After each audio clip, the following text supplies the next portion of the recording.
বন্ধুরা, আজকে আমি রাজমা রান্না করব। তো প্রথমে আমি রাজমা ভিজিয়ে রাখবো, অন্তত 6 থেকে 7 ঘন্টা আমি ভিজিয়ে রাখবো। ভিজিয়ে রেখেছি 6-7 ঘন্টা। এবার আমি প্রেশার কুকারে 5 থেকে 6টা সিটি আমি দিয়ে নেব, দিয়ে গ্যাস বন্ধ করে দেব। একটু নুন দিয়ে দিলাম। এবার আমি একটা পেস্ট বানিয়ে নেব। তো দিলাম হলুদ গুঁড়ো, একটু জিরে গুঁড়ো, কাঁচা লঙ্কা বাটা আর অল্প একটু শুকনো লঙ্কা বাটা, টমেটো পেস্ট, সব কিছু মিশিয়ে নেব। তোমরা ঝালটা নিজেদের পছন্দ মতোই দেবে।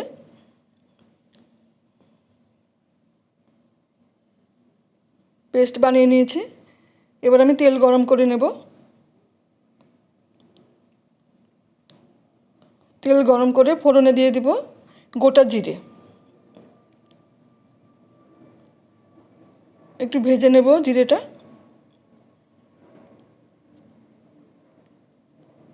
তারপর দিয়ে দিব কুচো কুচো করে কাটা পেঁয়াজ, কয়েক কোয়া রসুন থেতো করে নিয়েছি, দিয়ে দিলাম। এবার একটু ব্রাউন করে ভেজে নেব।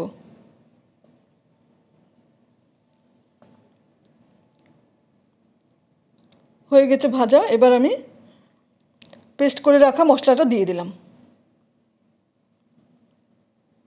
খুব ভালো করে কষিয়ে নিতে হবে।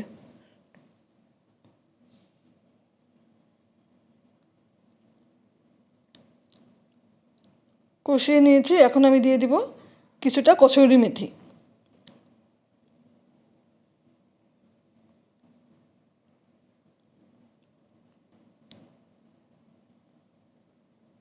একটু নেড়ে চেড়ে নিয়ে আমি দিয়ে দেবো সেদ্ধ করে রাখা রাজমা।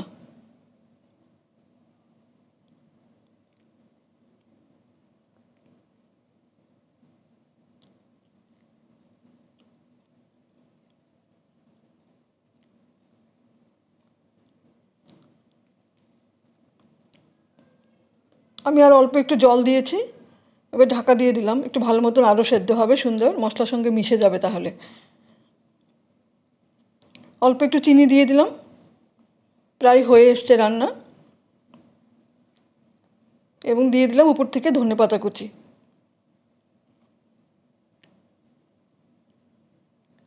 ভালো করে মিশিয়ে আমি ঢাকা দিয়ে অন্তত 3 থেকে 4 মিনিট রেখে দেব।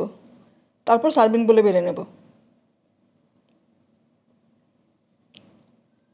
রেডি হয়ে গেল রাজমা।